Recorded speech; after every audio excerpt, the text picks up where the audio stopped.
Para analisar a atualidade, esta segunda-feira contamos com a presença habitual às segundas-feiras na edição das 12 de Bernardo Trindade, empresário, e Luís Gonçalves da Silva, professor universitário. Aos dois, muito obrigada pela presença aqui na edição das 12. Luís Gonçalves da Silva, começo por si. Primeiro foi o regime de exceção para a TAP, agora a Caixa Geral de Depósitos também vai ficar incluída neste lote de exceção. O que é que lhe parece? Bom dia, antes de mais. Parece-me que o assunto não foi devidamente refletido antes de ter sido decidido.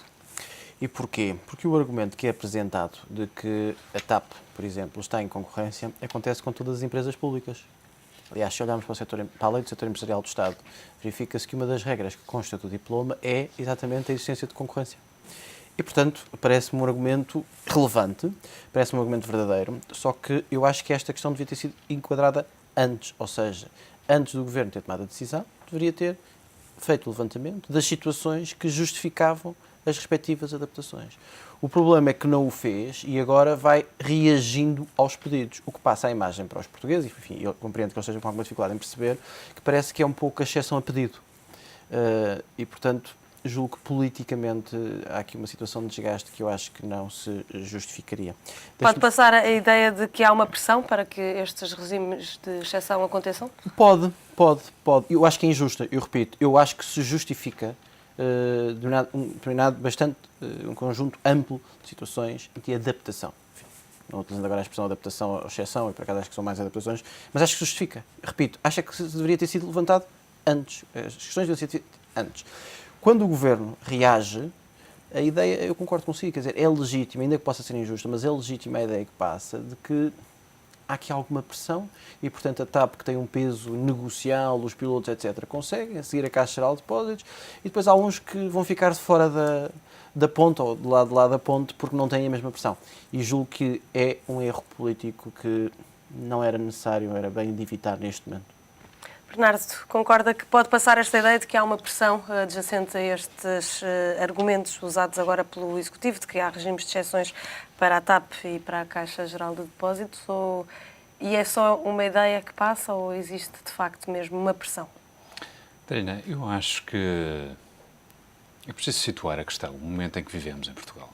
É um momento em que se estão a pedir sacrifícios às pessoas e, nomeadamente, ao nível do funcionalismo público, ele já sentiu isso.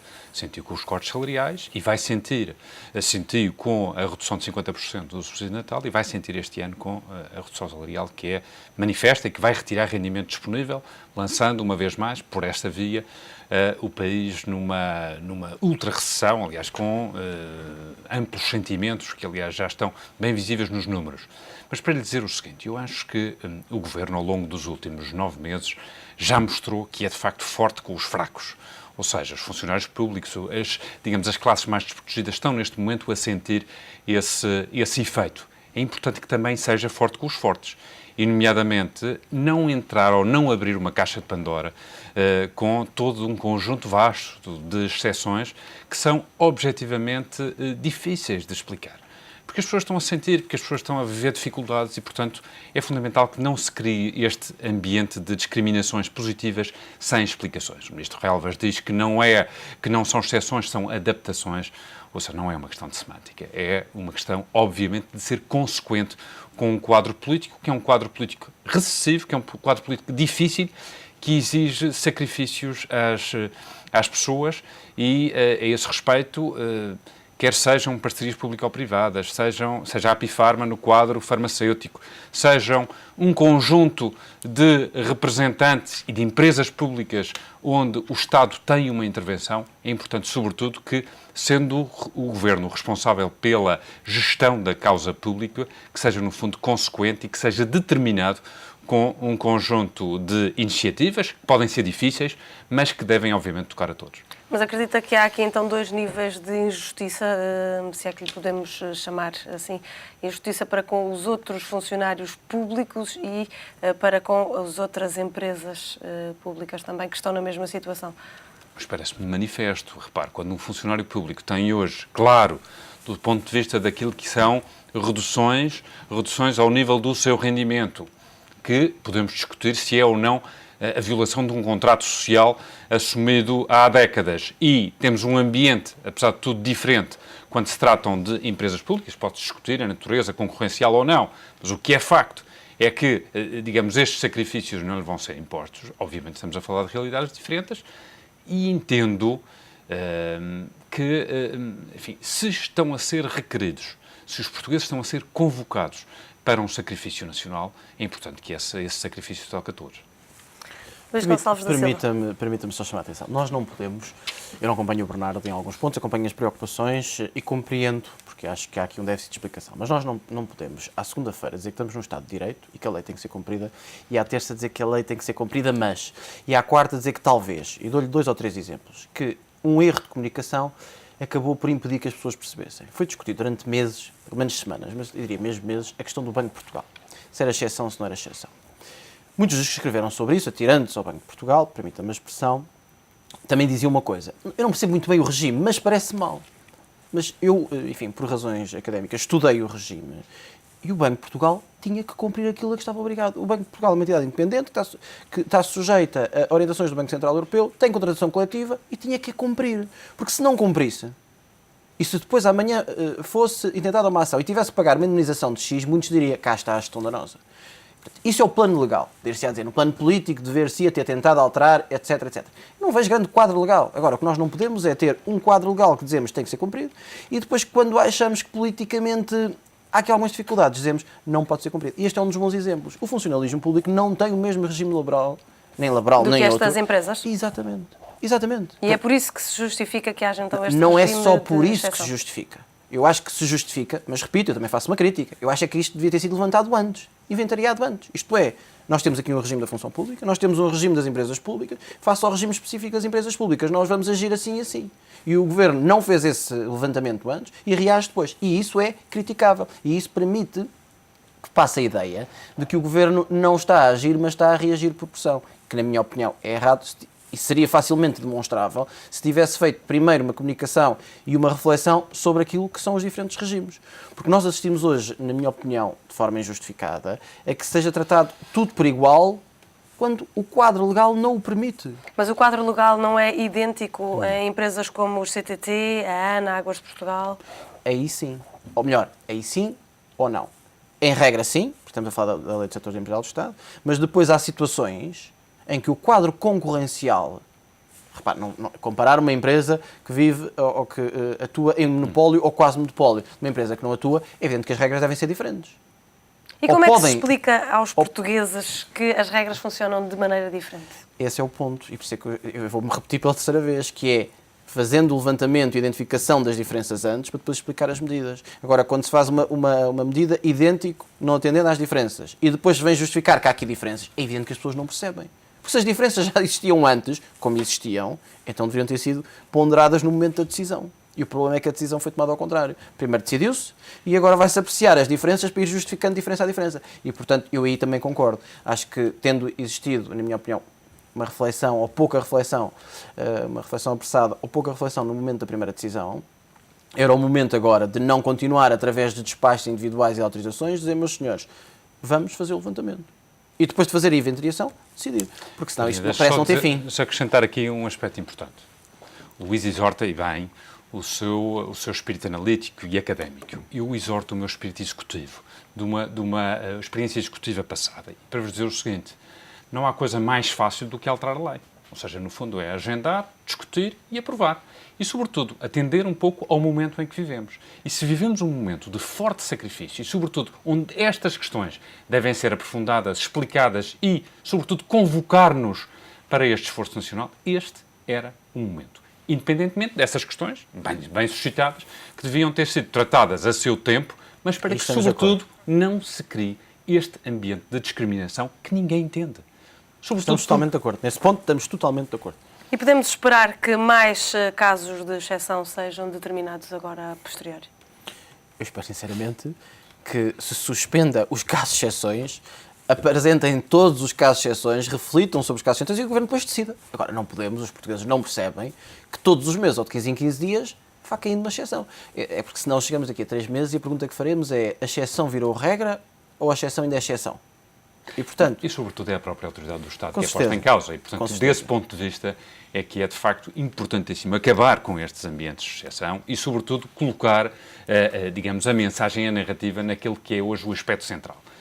O momento, o sacrifício e os resultados que se esperam que a prazo possam vir a acontecer. Luís, mudando de tema agora, tem-se falado muito da polémica da Lusoponte. Hoje sabe-se que as Estradas de Portugal vão ter um novo líder. Como é que vê esta gestão até agora feita deste caso?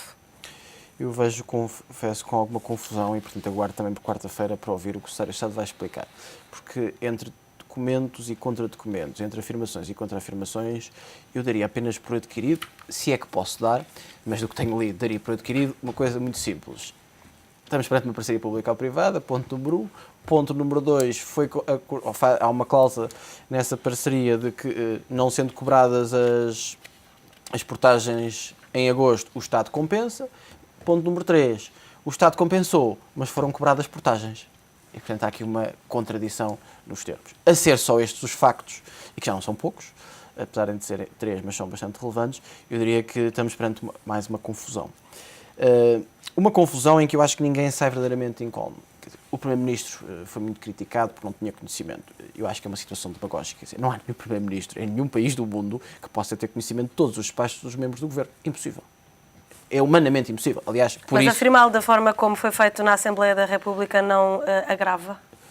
Enfim, eu acho que poderia ter sido mais cauteloso, mas também, como sabe, o Primeiro-Ministro, entretanto, parece ter recebido uma informação, parece que a própria informação não era tão clara como deveria ter sido, e, portanto, acho que...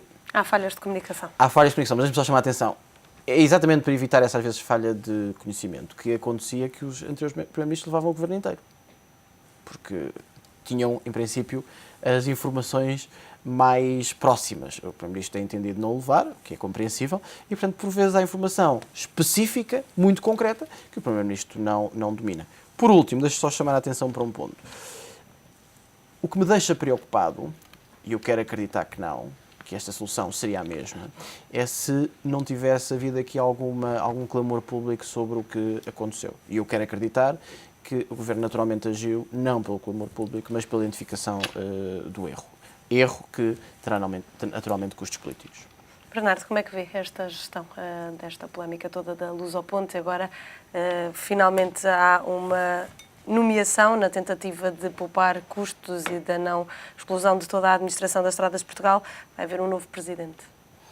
Eu diria o seguinte, esta confusão lançada no debate quinzenal, resultado de uma pergunta feita pelo deputado Louçã, enfim, basicamente o que configura é que o Sr. Primeiro-Ministro, a informação que dá ao Parlamento é a informação um pouco da decisão da própria Estradas de Portugal e, no fundo, contraria aquilo que o seu Secretário de Estado tinha, no fundo, mandado fazer. Eu não vou discutir esses aspectos de orgânica, o que vou discutir, e contrariando um pouco aquilo que o Luís há pouco dizia, dizendo no fundo que era compreensível levar um governo mínimo para um debate quinzenal. Eu acho incompreensível. Sobretudo por uma razão muito simples. Quem escrutina a atividade política do governo é a Assembleia da República. E para evitar estas situações é importante que, no fundo, o governo esteja presente para poder, no fundo, responder. Ou então, o Sr. Primeiro-Ministro basicamente o que dizia, olha, eu não sei, vou procurar saber e provavelmente durante a tarde vou fazer chegar-lhe uma informação, tendencialmente a informação... Mas foi o primeiro erro do Primeiro-Ministro aqui neste caso, o facto de não ter assumido... É que já não é a primeira vez. Já na questão dos dividendos da REN e da EDP, o Sr. Primeiro-Ministro disse no Parlamento o contrário do que verdadeiramente estava a acontecer. E, portanto, o que é essencial é que, e essa matéria é uma questão que, inclusive, já escrevi sobre isto, eu acho que o Parlamento, a Casa da Democracia, deve ser efetivamente respeitado. Eu entendo que o Governo possa ser mais liberal nas causas, não tem é que, sobretudo, ser liberal quanto à sua composição, nomeadamente quando tem que responder perante o Parlamento.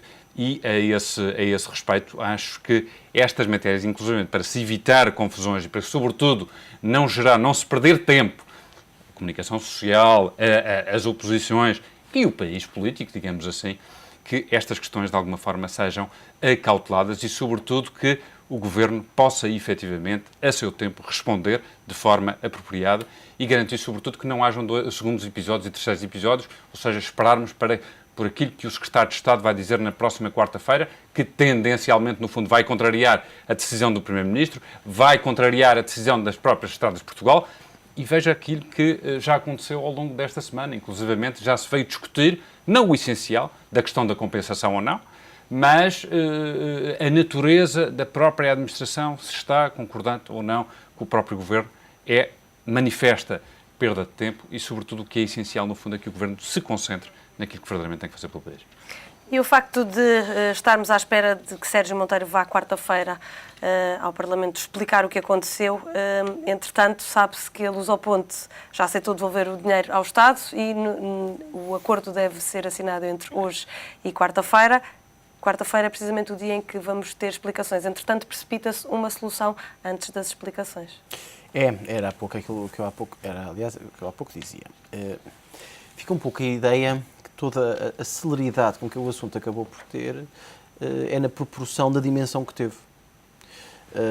E isso não é bom, porque o assunto não deve ser mais célebre ou menos célebre por ter mais ou menos dimensão pública. Eu sei que isso acontece, mas não deve acontecer. Nota algum nervosismo da parte do Executivo com esta questão? Eu não falaria em nervosismo, mas que houve aqui naturalmente uma descoordenação. Agora há um ponto que eu não concordo com o Bernardo, quer dizer, pode lá estar o Governo inteiro. Nenhum Ministro, eu também não acredito que o Ministro da Economia saiba de todos os despachos dos 6 ou 7 ou 8 secretários de Estado que tem. Não é humanamente possível. A não ser que o Primeiro-Ministro, quando vai ao Parlamento, leva além dos Ministros, leva os secretários de Estado, mas quer dizer, o Governo para uma manhã, uma tarde, de 15 em 15 dias, por isso simplesmente, quer dizer, é impensável. Portanto, o Primeiro-Ministro assumiu um modelo de estar presente no Parlamento, evidentemente tem risco, tendo menos pessoas tem menos informação, e evidentemente deu uma informação que acabou por não ser totalmente coincidente com aquilo que se tinha passado. Até agora. Permita-me só sublinhar um ponto que me parece importante. O que os portugueses, no fundo, querem saber são duas coisas. Uma, o que é que aconteceu, verdadeiramente o que é que aconteceu. Segundo, se o dinheiro público volta ou não volta para os cofres públicos. A Lusoponte já deu a garantia de que sim. Pronto. Mas, como sabe, entre comunicados, afirmações e contra-comunicados e contra-afirmações, houve para todos os gostos. E eu, por exemplo, como português, gostava de saber porque é que esta é a decisão final e não foi a decisão também inicial da Lusoponte. Porquê? Bernardo, também fica nesta dúvida de que esta pode não ser... O garantia que sim, eu ouvi, foi acerto de contas. E é uma coisa um pouco diferente e, sobretudo, introduz uma nebulosa que não interessa rigorosamente nada para o assunto que estamos neste momento a discutir. Eu acho que, sobretudo, o que é essencial é que, no fundo, se clarifiquem estas questões. O Governo decidiu, e bem na altura, acabar com, ou por outra, passar a cobrar portagens em agosto, era uma matéria que provavelmente tinha pouca explicação. Esta questão, inclusivamente, levou a que as próprias Estradas de Portugal, a respeito do interesse público, não tivesse feito esse pagamento. O que acho que é importante é, sobretudo, que se passe rapidamente este assunto. Eu, a esse respeito, até pela experiência executiva que há pouco exortei, acho que normalmente a presença no Parlamento, não só de ministros como secretários de Estado, no fundo valoriza muito, não só o debate parlamentar, como reforça a dialética que deve existir entre governo e oposição e, sobretudo, garante aos próprios cidadãos que o governo está a ser escrutinado, está a ser avaliado e está, sobretudo, com a capacidade de dar as respostas necessárias, evitando estas polémicas. Bernardo Luís, muito obrigada pela presença aqui nesta edição do Meio Dia.